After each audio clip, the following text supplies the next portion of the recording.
नमस्कार दोस्तों।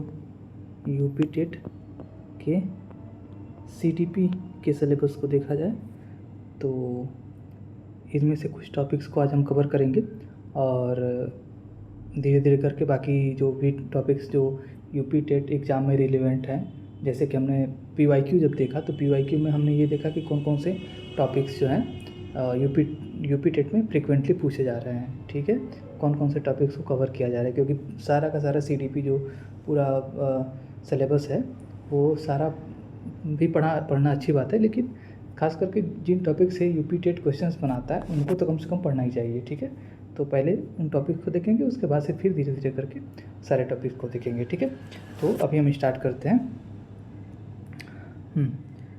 मनोविज्ञान का मॉडर्न पर्सपेक्टिव। ठीक है, तो जो हमारा सीडीपी सिलेबस है वो सीडीपी, ठीक है, तो चाइल्ड डेवलपमेंट एंड पेडागोजी, तो इसमें चाइल्ड साइकोलॉजी भी पढ़ना रहता है। ठीक है, अब ऐसे सुना होगा कि कंस्ट्रक्टिविस्ट जो थियरिस्ट हैं, ठीक है, या फिर रचनावादी वैज्ञानिक है, रचनावादी मनोवैज्ञानिक हैं, या संज्ञानात्मक कॉग्निटिव मनोवैज्ञानिक हैं। ठीक है, इन तरह के शब्दों का नाम आता है। ठीक है, तो यहीं से स्टार्टिंग करते हैं, देख लेते हैं कि ये क्या होते हैं। ठीक है, तो दो तरह के सिद्धांत जो हैं आधुनिक मनोविज्ञान में आते हैं, एक कॉग्निटिव संज्ञानात्मक, एक कंस्ट्रक्टिविस्ट रचनावादी। ठीक है, तो जो रचनावादी है वो संज्ञानात्मक यानी कि कॉग्निटिव का ही एक पार्ट होता है। लेकिन सबसे पहले परिभाषाएं देख लेते हैं। ठीक है, तो संज्ञानात्मक परिप्रेक्ष्य, ठीक है, यह इस बात पर केंद्रित है कि हम दुनिया के बारे में जानकारी कैसे प्राप्त करते हैं और उसे कैसे संसाधित करते हैं। ठीक है, जानकारी कैसे प्राप्त करते हैं और कैसे संसाधित या प्रोसेस करते हैं। संसाधित करने का अर्थ है कि हमें जब जैसे कोई जानकारी मिली, किसी ने हमारी प्रशंसा की, तो प्रशंसा में उसने कुछ शब्द कहे, वो शब्द जो कहे उसने वो हमारी प्रशंसा के हैं या वो कोई सामान्य शब्द बोल रहे हैं, ये हम अपने मन में प्रोसेस करते हैं। ठीक है, ये अपने हम मन में इसकी विवेचना करते हैं कि सुनने के बाद से कि अच्छा इसका यह अर्थ होगा। ठीक है, या फिर हमने कोई जानकारी पहले से ली हुई है, अभी उस जानकारी की आवश्यकता है। ठीक है, तो उस जानकारी को हम फिर संसाधित करते हैं, अपने मन में हम सोच विचार करते हैं, उसी को संसाधित करना कहते हैं। ठीक है, तो हम दुनिया के बारे में जानकारी कैसे प्राप्त करते हैं, उसे कैसे संसाधित करते हैं, यह जो है संज्ञानात्मक परिप्रेक्ष्य के अंतर्गत आता है। ठीक है, अब देखिए, संज्ञान कॉग्निशन का अर्थ है जानने की प्रक्रिया।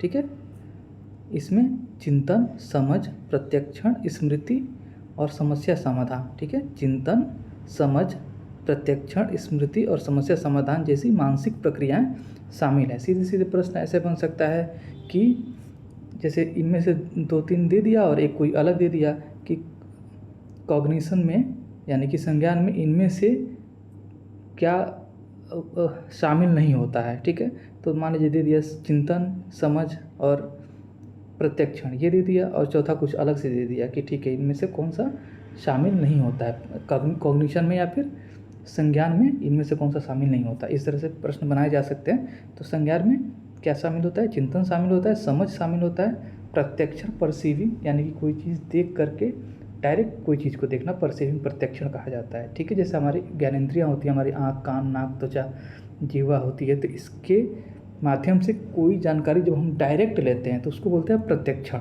ठीक है, स्मृति, मेमोरी सब कोई जानता है, ये प्रॉब्लम सॉल्विंग पता ही है। ठीक है, इस परिप्रेक्ष्य में मानव मस्तिष्क की तुलना अक्सर कंप्यूटर से की जाती है।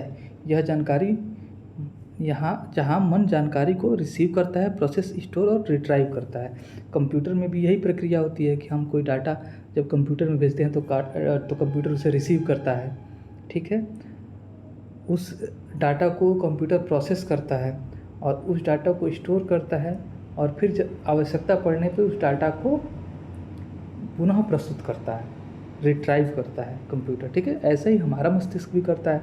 हमको कोई जानकारी दी जाती है, क्लास में बच्चा पढ़ने जाता है तो बच्चा उस जानकारी को शिक्षक से रिसीव करता है, फिर उसको अपने मन में समझता है यानी कि प्रोसेस करता है, फिर उसको याद करता है यानी कि मन में स्टोर कर देता है मेमोरी में, और जब परीक्षा में पुनः उसको रिट्राइव करके पुनः प्राप्ति करके वो जानकारी लिखता है। ठीक है, तो मानव मस्तिष्क की तुलना कंप्यूटर से कहाँ की जाती है? तो कॉग्निटिव पर्सपेक्टिव यानी संज्ञानात्मक परिप्रेक्ष्य में की जाती है। और ये इस तरह के प्रश्न जो है पूछे जाते हैं और ये पूछा जा चुका हुआ प्रश्न है। ठीक है, दूसरा जो शब्द है, दूसरा जो सिद्धांत है वो रचनावाद। ठीक है, कंस्ट्रक्टिविज्म, रचनावाद। तो आधुनिक संज्ञानात्मक मनोविज्ञान मनुष्यों को अपने मस्तिष्क का सक्रिय रूप से निर्माण करने वाला मानता है।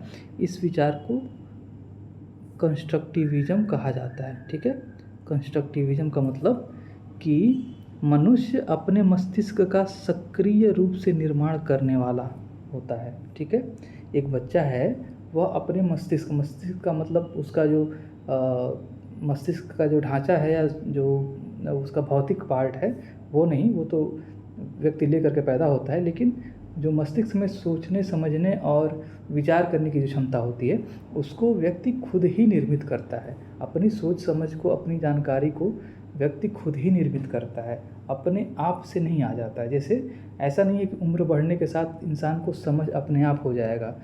अगर दो बच्चे हैं, किसी बच्चे को बिल्कुल एक कमरे में हमेशा रखा जाए अकेले, सिर्फ उसको खाना पानी दिया जाता रहे, उसे प्रकृति में किसी तरह का उसका इंटरेक्शन ना हो, कोई अंतःक्रिया प्रकृति से उसकी ना हो, आसपास के माहौल से, समाज से, लोगों से उसका कोई किसी तरह का मेल जोल ना हो। ठीक है, और कोई दूसरा व्यक्ति है, कोई दूसरा बच्चा है जिसको बचपन से ही समाज के अंतर्गत रखा गया जा रहा है और समाज से बहुत सीधे अंतःक्रिया यानी कि इंटरेक्शन कर रहा है। तो जो बच्चा समाज में होगा उसकी सोच समझ ज़्यादा विकसित होगी, क्योंकि वह समाज से लेकर के वो अपने मस्तिष्क का विकास कर रहा है, उसको मौका मिल रहा है। और जो व्यक्ति या जो बच्चा कमरे में कैद है तो उसे चूँकि मौका नहीं मिला तो उसने वो अपने मस्तिष्क की रचना नहीं कर पाया, इसलिए उम्र भले उसकी बढ़ जाएगी लेकिन उसकी सोच समझ विकसित नहीं होगी। तो इस परिप्रेक्ष्य में कहा जाता है कि मनुष्य अपने मस्तिष्क का सक्रिय रूप से निर्माण करता है। ठीक है, और इसमें जो है पियाजे और वियोगॉस्की, ये जो दो थियरिस्ट हैं, इनके नाम आते हैं। ठीक है, अब दोनों का सिद्धांत शॉर्ट में, हालांकि पियाजे और वियोगॉस्की इम्पॉर्टेंट लोग हैं, इनकी जो है इनके जितने भी सिद्धांत हैं वो सब अलग से पढ़ा जाएगा, लेकिन यहाँ पे ब्रीफ में यानी कि संक्षिप्त रूप से इनके बारे में थोड़ा सा देख लेते हैं। तो पियाजे एक कंस्ट्रक्टिविस्ट थियरिस्ट हैं और ये मानते हैं कि समझ स्वयं सक्रिय रूप से एक्टिवली कंस्ट्रक्ट किया जाता है। ठीक है, इनका एक सिद्धांत है स्कीमा। ठीक है, ये मेंटल कॉन्सेप्ट है, किसी चीज़ को लेकर के मेंटल कॉन्सेप्ट को स्कीमा कहा जाता है। स्कीमा मतलब कि जैसे छोटा बच्चा होता है उससे पहले देखता है कि चार पैर वाले जो जीव दिखाई दे रहे हैं उनको जानवर कहा जाता है। ठीक है, जो हरे हरे पत्तों वाले जो चीज़ दिखाई दे रही हैं आसपास उनको पौधे या पेड़ कहा जाता है। ठीक है, अब मान लीजिए कि चार पैरों वाले जीवों को उसने देखा और उसको वो एनिमल या जानवर मानने लगा। ठीक है, फिर बाद में उसे पता चलता है बड़ा होने पे कि वो किताबों में देखता है या फिर जंगल में देखता है कि जो चिंपैंजी गोरिल्ला होते हैं वो दो पैर पे चलते हैं लेकिन फिर भी वो जानवर हैं। ठीक है, तो और फिर उसके बाद वो देखता है मछलियों को कि मछलियों के तो पैर नहीं होते फिर भी वो जानवर हैं, सांप के पैर नहीं होते फिर भी वो जानवर है। ठीक है, तो पहले उसका जो है जानवर को लेकर के उसके मन में क्या कॉन्सेप्ट था, क्या आइडिया था कि उसके चार पैर होते हैं। ठीक है, जिसके चार पैर हैं वो जानवर है।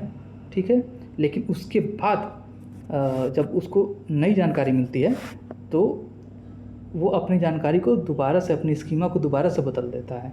ठीक है, पहले उसका स्कीमा था कि चार पैर वाले होंगे तो जानवर होगा, फिर अगर चिंपैंजी को देखा कि वो दो पैर पे चल रहा है लेकिन जानवर है तो फिर वो अपने स्कीमा में बदलाव करेगा कि नहीं जो दो पैर होते हैं चार पैर के साथ साथ दो पैर वाले भी जानवर होते हैं।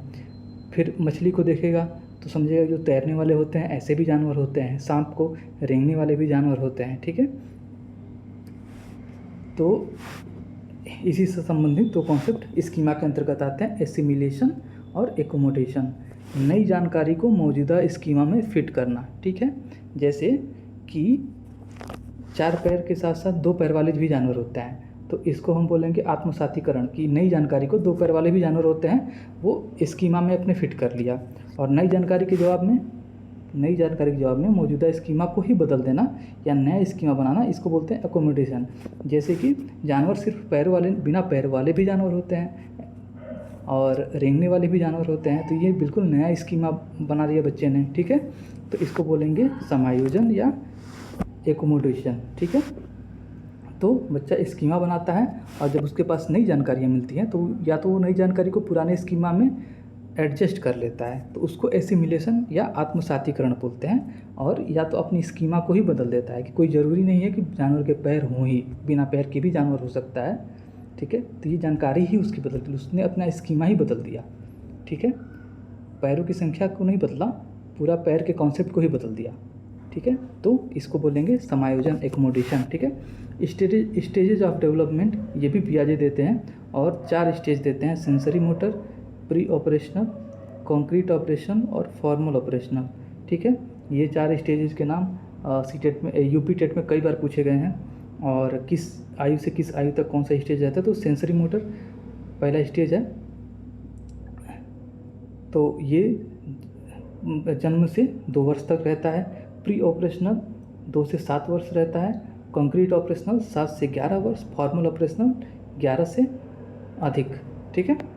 अब आते हैं लेव व्यवस्थी, इनके जो है इनका सामाजिक सांस्कृतिक परिप्रेक्ष्य है, ठीक है। तो इनका तर्क ये है कि मानव मन सामाजिक और सांस्कृतिक प्रक्रियाओं के माध्यम से विकसित होता है।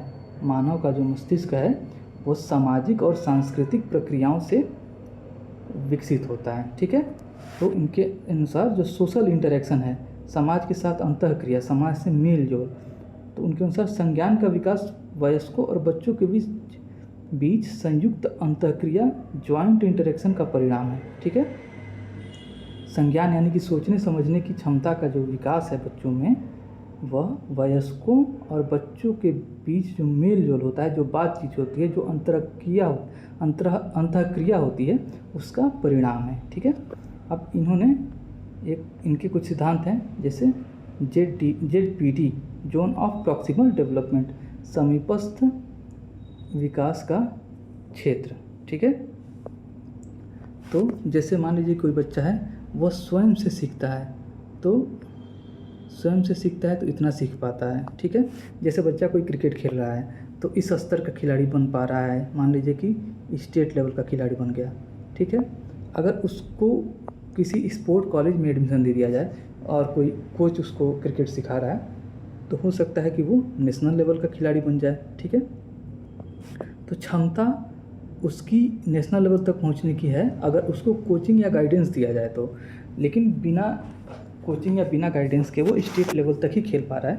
तो इसके बीच का जो गैप है, इसी को हम बोलते हैं zone of proximal distance, zone of proximal development, ठीक है। तो ये यहाँ पे इसकी परिभाषा दी हुई है, देख लेते हैं। यह बच्चे के स्वयं के सीखने के स्तर और किसी विशेषज्ञ के मार्गदर्शन में प्राप्त किए जा सकने वाले संभावित स्तर के बीच की दूरी है, ठीक है। स्कैफोल्डिंग यानी कि पहाड़, तो जैसे अब एक बच्चा था, तो एक बच्चा था जो अपने से स्टेट लेवल तक ही पहुंच सकता था, लेकिन अगर उसको कोचिंग दिया जाए तो वो नेशनल लेवल तक पहुंच सकता है।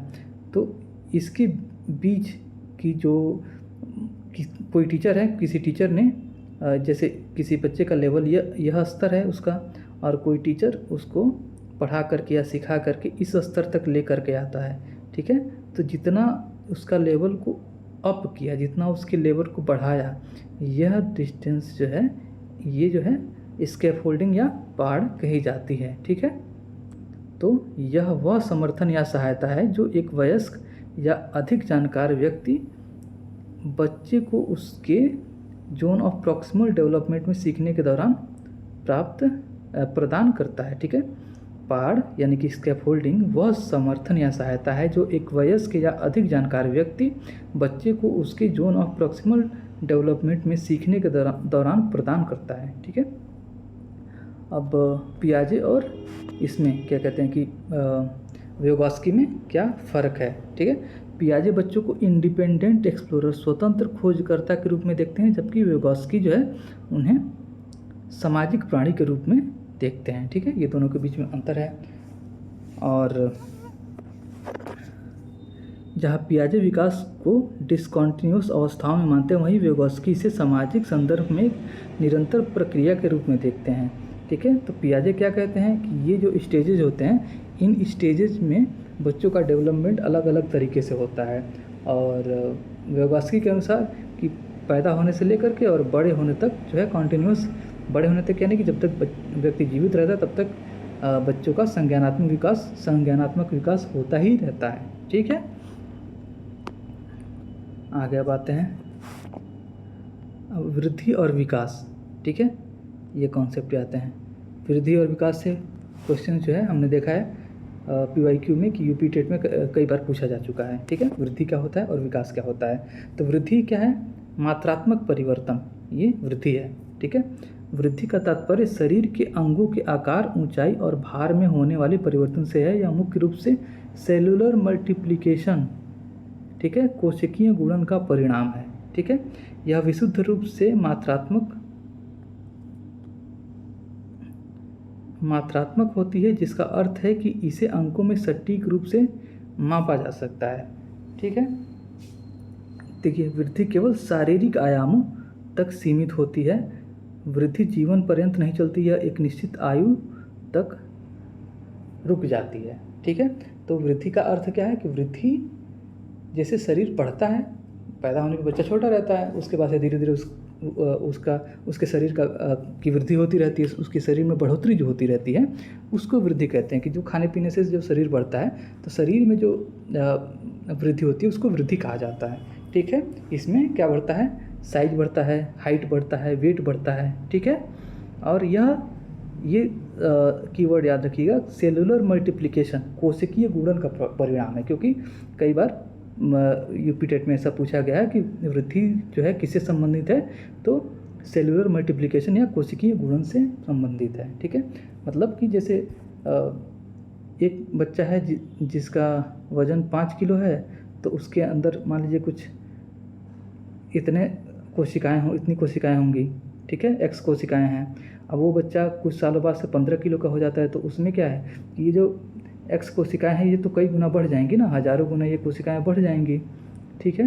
तो हज़ारों गुना उसकी कोशिकाएं संख्या में बढ़ जाएंगी, तो इसी को कहा जाता है कि कोशिकीय गुणन का वृद्धि मुख्य रूप से कोशिकीय गुणन का परिणाम है। छोटा बच्चा उसमें कोशिकाओं की संख्या कम है, और जब बच्चा बड़ा होगा तो उसमें कोशिकाओं की संख्या बहुत ज़्यादा हो जाएगी। ठीक है। आगे विकास एक जो है क्वालिटेटिव चेंज है। ठीक है। डेवलपमेंट। विकास क्या होता है? विकास एक ऐसी प्रगतिशील प्रक्रिया है जो व्यक्ति में गुणात्मक परिवर्तन लाती है। यह केवल शारीरिक वृद्धि नहीं है, बल्कि अंगों की कार्य क्षमता और व्यवहार में होने वाला सुधार है। ठीक है। एक बच्चा है जिसके हाथ छोटे छोटे हैं, लेकिन जब वो बड़ा होता है तो उसके हाथ तो थोड़े बड़े हो जाते हैं, लेकिन हाथ बड़े होने के साथ साथ वो चीज़ों को ज़्यादा बारीकी से पकड़ पाता है। पहले बच्चा बिल्कुल जो छोटा बच्चा, उसको आप पेन पकड़ाने की कोशिश करो तो वो अच्छे से पेन नहीं पकड़ पाएगा जैसे पकड़ा जाता है, या फिर कोई पतली चीज़ पकड़ाने की कोशिश करो तो उसको नहीं पकड़ पाएगा। छोटा बच्चा अपने हाथ से खाना नहीं खा पाता है, वो सारा खाना हाथ से उसके नीचे गिर जाएगा। ठीक है। लेकिन जब बच्चा बड़ा होता है, उसका हाथ बड़ा होता है, हाथ का बड़ा होना जो है वो वृद्धि है, लेकिन उस हाथ से वो खाना खा सकने का क्षमता विकसित करना, लिखने का क्षमता विकसित करना, ये सब जो है विकास है, डेवलपमेंट है। ठीक है। नेचर। अब नेचर का इसमें क्या रोल है? विकास व्यवस्थित और कोहेरेंट सुसंगत परिवर्तनों की एक श्रृंखला है। ठीक है। यह आंशिक रूप से मापन योग्य हो सकता है, लेकिन यह मुख्य रूप से अवलोकनीय होता है। जैसे बच्चे का वजन बढ़ा तो आप तोल सकते हैं कि इतना किलो बढ़ गया, लेकिन हाथ की क्षमता कितनी बढ़ी? हाथ से कोई बच्चा मान लीजिए कि हाथ से आर्ट बना सकता है, तो आप देख सकते हैं कि वो अच्छा आर्ट बनाता है, लेकिन उसको नाप नहीं सकते कि कितना अच्छा आर्ट बनाता है। ठीक है। या फिर लिखता है तो मान लीजिए कि देख सकते हैं कि हाँ यह बच्चा बहुत सुंदर लिख रहा है, लेकिन कौन सा बच्चा कितना सुंदर लिख रहा है इसको नापा नहीं जा सकता है। ठीक है, तो क्षेत्र यह एक कॉम्प्रिहेंसिव व्यापक शब्द है। विकास जो है व्यापक शब्द है जिसमें शारीरिक, संज्ञानात्मक, संवेगात्मक और सामाजिक सभी पक्ष शामिल हैं। ठीक है, तो जो विकास है, विकास के अंदर शारीरिक पक्ष भी है कि बच्चे का अपने हाथ पे कितना कंट्रोल है। कॉग्निटिव है कि अब बच्चा अगर सुंदर लेखन कर रहा है या फिर आर्ट बना रहा है, यानी कि उसके सोचने समझने की क्षमता भी बढ़ गई है, वो अक्षरों को पहचान सकता है, उनको रिकॉल कर सकता है। ठीक है, संवेगात्मक, इमोशनल, अगर बच्चा बातचीत में ज़्यादा माहिर है तो, या फिर जितने भी हम स्किल बड़े होने पर सीखते जाते हैं उस सब में हमारी इमोशनल और सामाजिक जो संदर्भ है वो सब शामिल होते हैं, सब वृद्धि के अंतर्गत आते हैं। ठीक है, आगे चलते हैं। दोनों में अंतर एक बार जल्दी देख लेते हैं। तो वृद्धि में क्या होता है, वृद्धि मात्रात्मक होता है। ठीक है, और विकास गुणात्मक क्वालिटेटिव होता है। मापन, वृद्धि का मापन आसानी से किया जाता है, इसका मापन आसानी से नहीं किया जा सकता है। क्षेत्र, वृद्धि केवल शारीरिक क्षेत्र तक सीमित है और यह शारीरिक, मानसिक, सामाजिक और संवेगात्मक क्षेत्र तक सीमित है, सीमित नहीं है, सभी में व्याप्त है। ठीक है, अवधि मैच्योरिटी आने पर रुक जाती है। एक एज आने के बाद से बच्चे का बड़ा होना बंद हो जाता है। ठीक है, और विकास तो लाइफ लॉन्ग, जब तक व्यक्ति जीवित है तब तक उसका वो कुछ ना कुछ सीखता रहता है, तो उसका विकास होता रहता है। ठीक है, वृद्धि के बिना भी विकास संभव है। जैसे मान लीजिए कि कोई बच्चा अब 20 साल का हो गया, अब उसके बाद उसका विकास तो होता रहेगा, वो तो नई स्किल सीखता रहेगा, लेकिन उसकी वृद्धि रुक जाएगी, उसके बाद से उसका हाइट तो नहीं बढ़ेगा ना। ठीक, आगे चलते हैं। मनोविज्ञान और मानव विकास के अंतर्गत मैच्योरेशन और इवोल्यूशन के अंतर्गत दो महत्वपूर्ण जैविक प्रक्रियाएं हैं। ठीक है, अब देखिए मैच्योरेशन क्या है और बायोलॉजिकल ब्लूप्रिंट। बायोलॉजिकल ब्लूप्रिंट से जो है क्वेश्चन पूछा जा चुका है, और इवोल्यूशन। ठीक है, ये दोनों चीज़ें क्या होती हैं। इवोल्यूशन से कभी क्वेश्चन तो नहीं पूछा है, लेकिन अब साथ साथ में आ रहा है तो एक बार देख लेते हैं, क्योंकि इससे तो पूछा जा चुका है बायोलॉजिकल ब्लूप्रिंट से। ठीक है, ये क्या होता है, परिपक्वता, मैच्योरिटी क्या होती है, तो अर्थ और परिभाषा इसका देखते हैं। परिपक्वता, मैच्योरेशन उन परिवर्तनों को संदर्भित करता है जो एक व्यक्ति अनुक्रम ऑर्डरली सीक्वेंस का पालन करते हैं और मुख्य रूप से आनुवंशिक खाका यानी कि जेनेटिक ब्लूप्रिंट द्वारा निर्देशित होते हैं। ठीक है, यह एक ऐसी प्रक्रिया है जो भीतर से प्रकट होती है। यह एक आंतरिक आनुवंशिक रूप से निर्धारित समय सारणी का पालन करती है जो प्रजातियों की विशिष्ट विशेषता होती है। ओके, परिपक्वता की तत्परता। ठीक है, विकास की प्रक्रिया में मांसपेशियों और तंत्रिका तंत्र की परिपक्वता अनिवार्य है। उदाहरण के लिए यदि एक शिशु शारीरिक रूप से तैयार नहीं है तो उसे चलना सीखने के लिए विशेष प्रयास तब तक सफल नहीं होंगे जब तक वह परिपक्वता की दृष्टि से तैयार न हो जाए। ठीक है, विकासात्मक मील के पत्थर, परिपक्वता के कारण ही अधिकांश बच्चे एक निश्चित समय पर विशिष्ट क्रियाएं करते हैं, जैसे 7 महीने की उम्र में बच्चा बिना सहारे के बैठना, 8 महीने में खड़े होना और 1 वर्ष में चलना। ठीक है, तो परिपक्वता क्या होती है कि कोई बच्चे के द्वारा कोई जो है स्किल या कोई गुण जो है प्रदर्शित करने के लिए उसका शरीर कितना रेडी है, कितना वो तैयार है, वो परिपक्वता कही जाती है। ठीक है, मैच्योरेशन।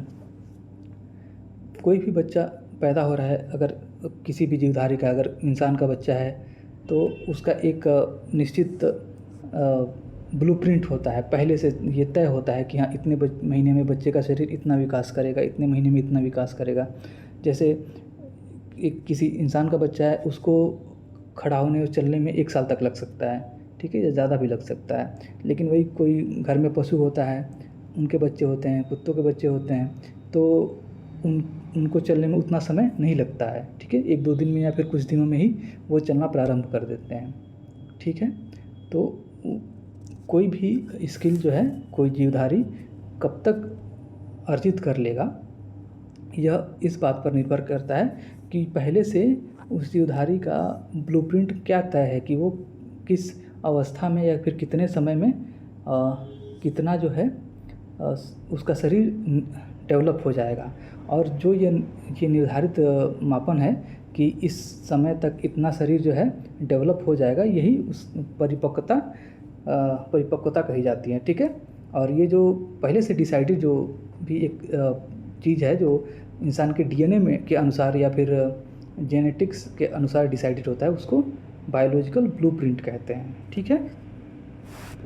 तो परिपक्वता आप समझ गए, जैसे कि एक छोटा बच्चा है, वो एक ख़ास एज जब तक ना आ जाए, जैसे बहुत छोटा बच्चा 2 साल का बच्चा, उसी को कोई लिखना सिखाना शुरू करे, तो हो सकता है उसको आप बहुत डांटे तो वो लिखने की कोशिश करे, लेकिन वो अच्छे से कभी नहीं लिख सकता, क्योंकि उसके हाथ की सारी हड्डियाँ जो है अभी डेवलप ही नहीं हुई हैं।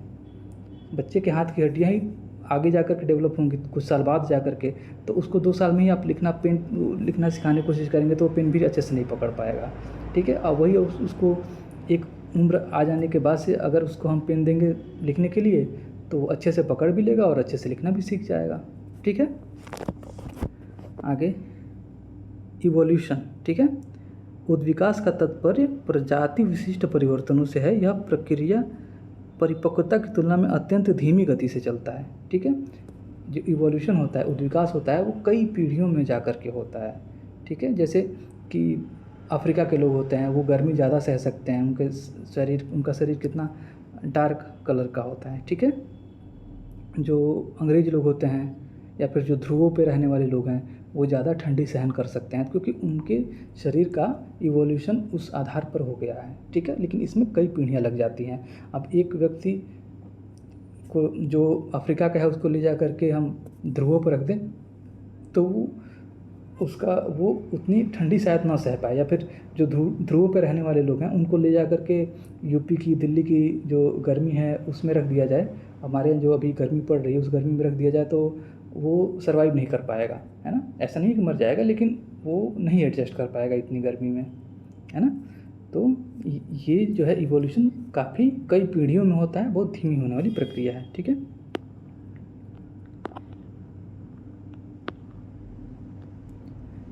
चलिए आगे, आनुवांशिक कोड, जेनेटिक कोड और विकास, ठीक है।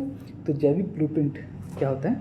जीन एक व्यक्ति के विकास के लिए एक स्पष्ट खाका, ब्लूप्रिंट और समय सारणी प्रदान करते हैं कि कोई बच्चा है वो कितने समय में उसका कितना विकास होगा, किस तरह से विकास होगा, ये सारी चीज़ें जीन के आधार पे, इंसान के अंदर जो जीन्स होते हैं उसके आधार पे पहले से ही निर्धारित होते हैं, ठीक है।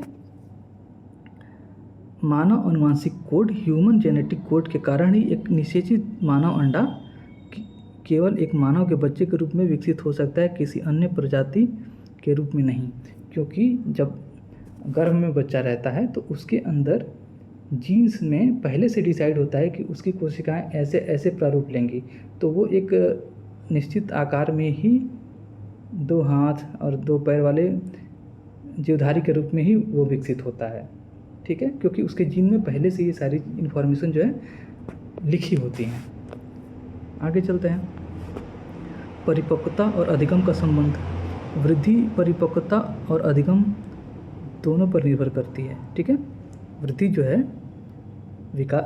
है यह परिपक्वता और लर्निंग, अधिगम दोनों पर निर्भर करती है। परिपक्वता जैविक कारणों से जुड़ी है, जबकि अधिगम उपयुक्त पर्यावरणीय शक्तियों की क्रिया को संदर्भित करता है, ठीक है।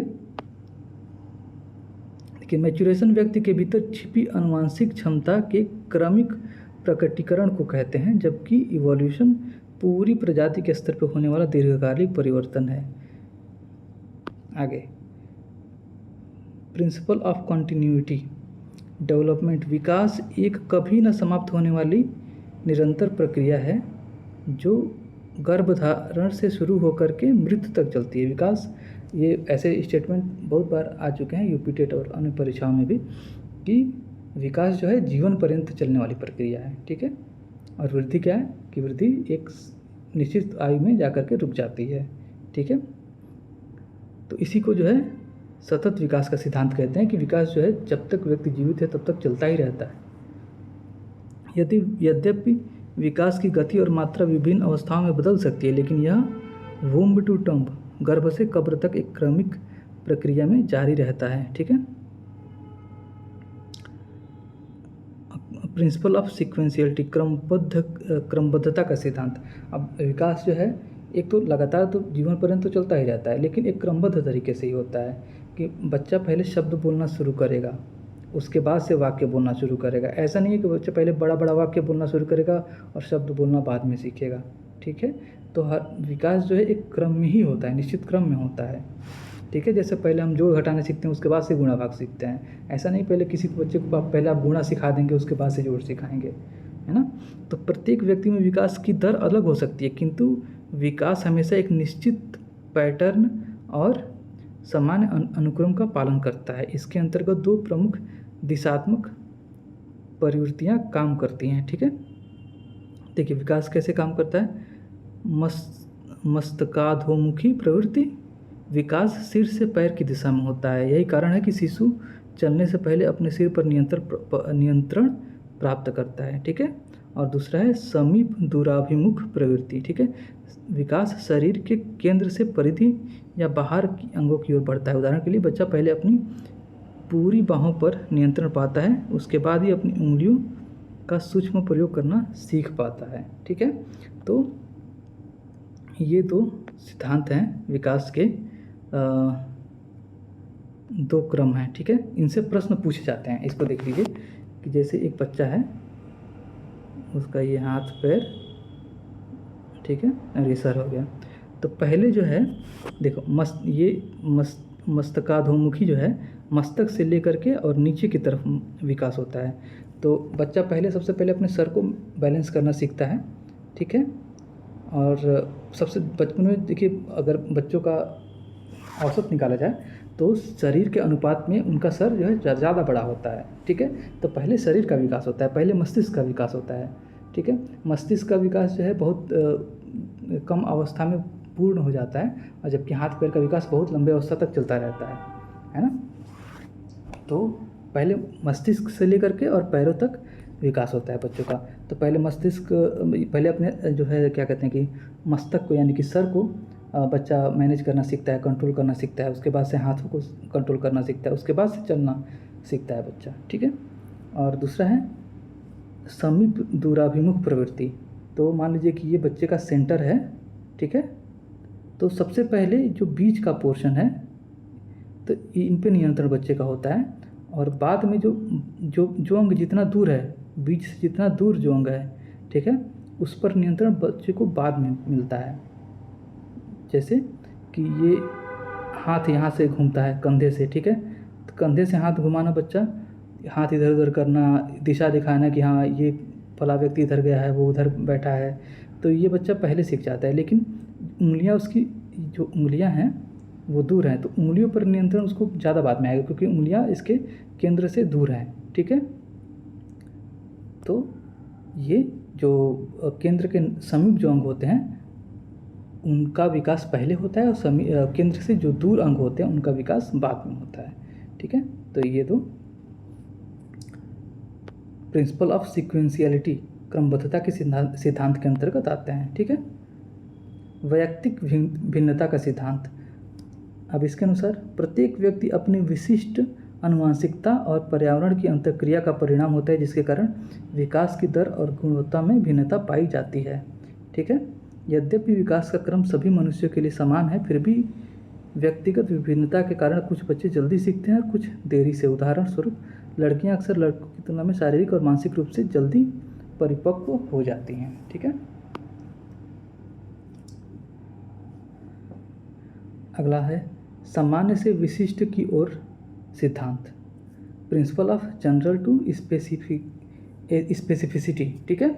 आगे इसमें देखते हैं विकास की सभी दिशाओं में बच्चा पहले जनरल रिस्पॉन्स, सामान्य प्रतिक्रियाएं प्रदर्शित करता है, और उसके बाद ही वह स्पेसिफिक विशिष्ट गतिविधियां करना सीखता है।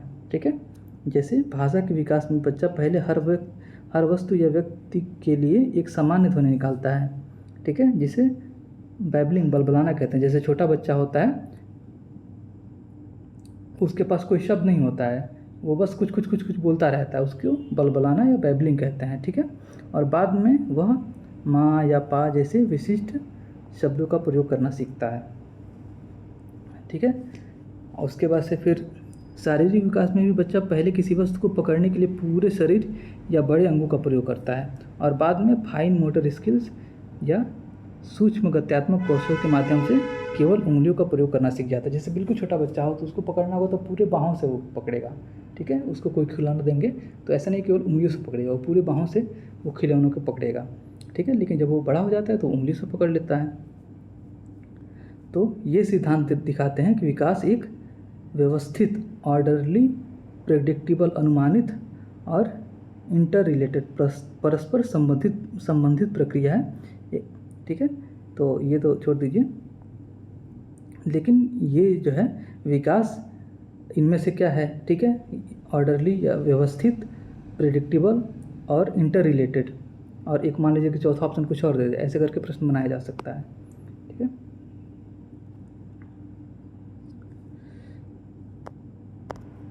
अब विकास के सिद्धांत में एक थियरिस्ट हैं, इनका नाम आता है रॉबर्ट हैविंगहर्स्ट, ठीक है। तो इनका कथन क्या है, ये विकास को कैसे परिभाषित करते हैं, ठीक है।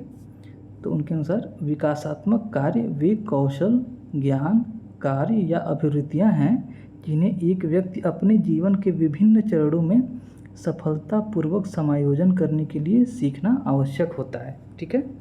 तो ऐसा कोई भी कार्य जो है जिसको अपने जीवन के अलग अलग चरणों में सीखना जो है बच्चों के लिए या फिर किसी भी व्यक्ति के लिए आवश्यक होता है, इसी को विकास कहते हैं। जैसे जो बच्चा छोटा है तो छोटे पर उसको उसके लिए बोलना आवश्यक है, ठीक है। छोटे बच्चे को पढ़ना लिखना आवश्यक होता है, इसलिए हम छोटे बच्चों का एडमिशन कराते हैं स्कूल में। अगर मान लीजिए छोटे बच्चों का स्कूल में एडमिशन नहीं कराया जाए तो बड़े होने पे भी वो पढ़ना लिखना सीख सकता है, लेकिन फिर जो है ये एडजस्टमेंट करने में दिक्कत होगी समाज में उसको, ठीक है। तो समाज में एडजस्टमेंट करने के लिए या फिर जो जिस पर्यावरण में बच्चा रह रहा है उस पर्यावरण में सर्वाइव करने के लिए, एडजस्ट करने के लिए जिस उम्र में जो चीज़ें सीखना आवश्यक हैं उन्हीं को विकास कहा जाता है इनके सिद्धांत के अनुसार। और ये स्टेटमेंट भी एक बार हम दोबारा से देख लेंगे आप, क्योंकि डायरेक्ट सीटेट में ऐसे, यूपी टेट में से कई सारे प्रश्न आते हैं, कम से कम 3-4 प्रश्न ऐसे आ जाते हैं जिनमें स्टेटमेंट दे दिया जाता है और ये पूछा जाता है कि ये किसका कथन है, ठीक है। तो अब इनके अनुसार उम्र के हिसाब से किस तरह की चुनौतियाँ आती हैं, ठीक है। तो फिजिकल मैच्योरेशन, जैसे सबसे पहले 3 तरह की चुनौतियाँ बच्चों के सामने किसी भी व्यक्ति के सामने जीवन में आती है। शारीरिक परिपक्वता, कि शरीर प्रॉपर रूप से विकसित हो जाए किसी भी व्यक्ति का, ठीक है। सामाजिक अपेक्षाएं, जैसे पढ़ना सीखना, लिखना सीखना, जिम्मेदार नागरिक बनना, है ना, बातचीत करना सीखना, शिष्टाचार सीखना, ये सारी चीज़ें भी आवश्यक हैं। फिर व्यक्तिगत मूल्य, व्यक्ति के अपने लक्ष्य और आदर्श के जीवन में उसको क्या करना है, क्या सही है क्या गलत है, तो ये सारी चीज़ें भी सीखना जो है समाज के लिए अपेक्षित होता है। इसीलिए ये सारी चीज़ों को सीखना एक तरीके से विकास कहलाता है, ठीक है। तो जैसे कोई व्यक्ति शिष्टाचार से बातचीत करना नहीं सीखता है, ठीक है, तो उसको कहेंगे कि उसके भाषा का भी विकास नहीं हुआ है, या फिर उसके कोई कह देता है ना कि अरे इसने तो अभी तक बात करना ही नहीं सीखा कि किसी से बात किया कैसे किया जाता है ना। तो ये सारी चीज़ें जो शारीरिक परिपक्वता से संबंधित हैं या सामाजिक अपेक्षाओं से संबंधित हैं या फिर व्यक्तिगत मूल्य से संबंधित हैं, वो सब विकास के अंतर्गत आती हैं, ठीक है। अब इन्होंने जो है मानव विकास को निम्नलिखित वर्गों में विभाजित किया है, ठीक है। तो शैशवावस्था या प्रारंभिक बचपन, ये जन्म से 6 वर्ष होता है, ठीक है। मिडिल चाइल्डहुड, मध्य बचपन, ठीक है। अर्ली चाइल्डहुड या इन्फेंसी, जन्म से 6 वर्ष। केवल इन्फेंसी अगर कहा जाए तो 0 से 2 वर्ष को शैशवावस्था कहते हैं, ठीक है। मिडिल चाइल्डहुड 6 से 13 वर्ष, और एडोलेसेंस किशोरावस्था 13 से 18 वर्ष, ठीक है। अर्ली एडल्टहुड 19 से 30 वर्ष, और मिडिल एज मध्य आयु 30 से 60 साल, 60 साल से ऊपर ओल्ड एज हो जाता है। अलग अलग अवस्थाओं की अलग अलग चुनौतियां हैं, ठीक है। इनसे डायरेक्ट क्वेश्चन तो यूपी टेट में पूछा नहीं जाता है, जल्दी जल्दी से देख लेंगे, ठीक है। मध्य बचपन चलिए, मध्य बचपन, ठीक है। खेलों के लिए आवश्यक फिजिकल स्किल्स चाहिए। बढ़ते हुए जीवन के रूप में स्वयं के प्रति स्वस्थ दृष्टिकोण विकसित करना चाहिए, ठीक है। हम उम्र साथियों के साथ मिलना जुलना और सामाजिक कौशल सीखना चाहिए। किशोरावस्था, इसमें क्या है, शारीरिक बनावट को स्वीकार करना और जेंडर रोल को सीखना, ठीक है। दोनों लिंगों के साथियों के साथ नए और अधिक परिपक्व संबंध विकसित करना, माता पिता और अन्य वयस्कों के साथ संवेगात्मक स्वतंत्रता प्राप्त करना, आर्थिक स्वतंत्रता, ठीक है। किसी व्यवसाय का चयन और उसके लिए तैयारी करना, नागरिक सक्षमता के लिए आवश्यक और वैचारिक संप्रत्यय विकसित करना, ठीक है। नागरिक, ये तो हो गया, ठीक है। सामाजिक रूप से जिम्मेदार व्यवहार की इच्छा करना और उसे प्राप्त करना, विवाह और पारिवारिक जीवन के लिए तैयारी करना, ठीक है। एक वैज्ञानिक विश्व दृष्टि के अनुरूप नैतिक मूल्यों और नैतिक प्रणाली का निर्माण करना, ठीक है। ये जो है मिडिल चाइल्डहुड, लेट चाइल्डहुड का जो है क्या कहते हैं कि अपेक्षाएं होती हैं किसी भी बालक से। आगे अनुवांशिकता के बारे में दिया गया है, तो अनुवांशिकता को समझ लेते हैं। परिभाषा, अनुवांशिकता, देखिए थोड़ा बड़ा करते हैं।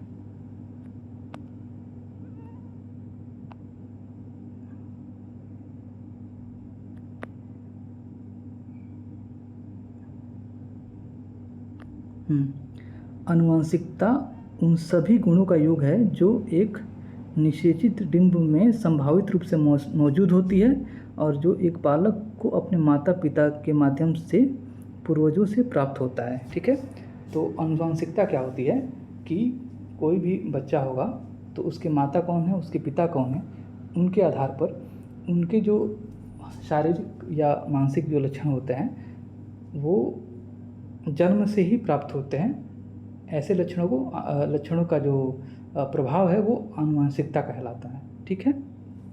अनुवांशिकता उन सभी गुणों का या लक्षणों का योग है जो एक निषेचित डिंब में संभावित रूप से, यानी कि गर्भ में संभावित रूप से मौजूद होते हैं और एक बालक को अपने माता पिता के माध्यम से पूर्वजों से प्राप्त होते हैं। तो अनुवांशिकता में जो गुण प्राप्त होते हैं, कोई आवश्यक नहीं हो कि वो माता पिता से ही प्राप्त हो, वो उससे भी पहले के पूर्वजों से प्राप्त हो सकते हैं। जैसे कि हम देखते हैं कि किसी बच्चे को देख करके कहा जाता है इसकी नाक तो जो है इसकी दादी से मिलती है, या फिर इसके आँख तो इसके दादाजी से जैसे मिलते हैं ना, या फिर उसके भी पुरानी पीढ़ी से लोग कनेक्शन बैठा लेते हैं, है ना। हो सकता है उसके नाक उसके डायरेक्ट पिताजी से ना मिलती हो, लेकिन उसके दादाजी से मिलती हो, तो ऐसे हो जाता है, ठीक है। तो ये अनुवांशिकता की परिभाषा हो गई, ठीक है। जीवन की शुरुआत एकल कोशिका सिंगल सेल से होती है जिसे जाइगोट कहते हैं। यह मेल और फीमेल जर्म सेल के मिलन या निषेचन का परिणाम होता है, ठीक है। तो जीवन की शुरुआत होती है एकल कोशिका सिंगल सेल से होती है और जिसका नाम जाइगोट होता है, ठीक है। और जाइगोट क्या है, तो जाइगोट की परिभाषा, यह मेल और फीमेल जर्म सेल के मिलन का परिणाम होता है, ठीक है। तो जाइगोट का क्या होता है ये पूछा जा सकता है।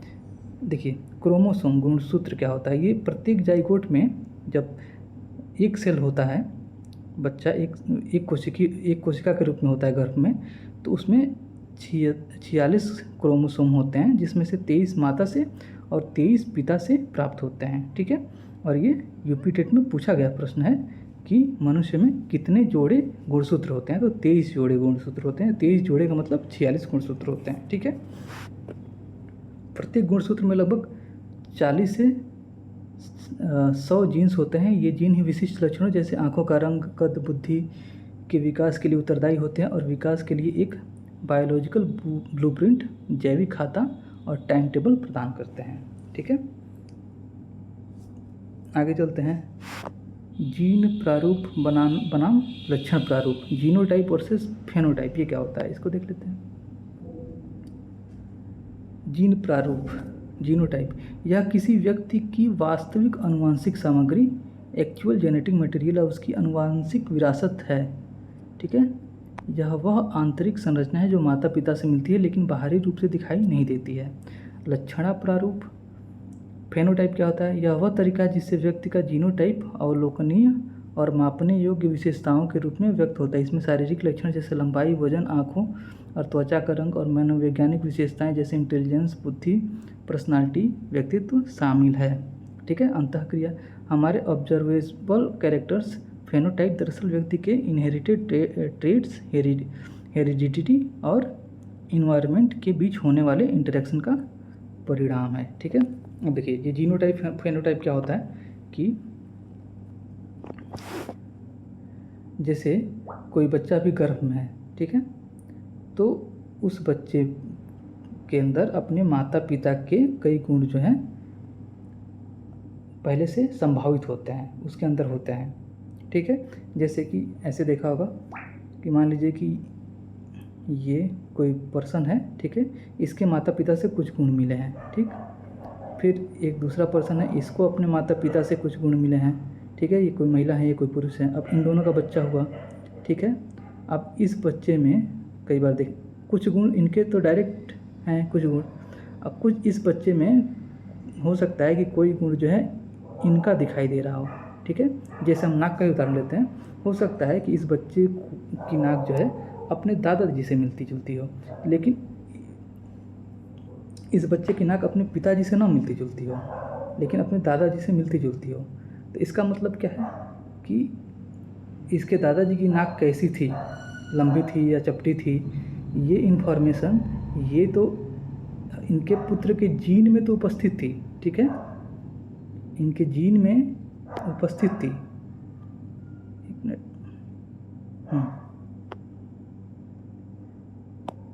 तो ये जो दादाजी हैं, ठीक है, इनकी नाक कैसी थी, ये इनके पुत्र के जीन में उपस्थित थी, लेकिन ये लक्षण के रूप में बाहर नहीं आई, ठीक है।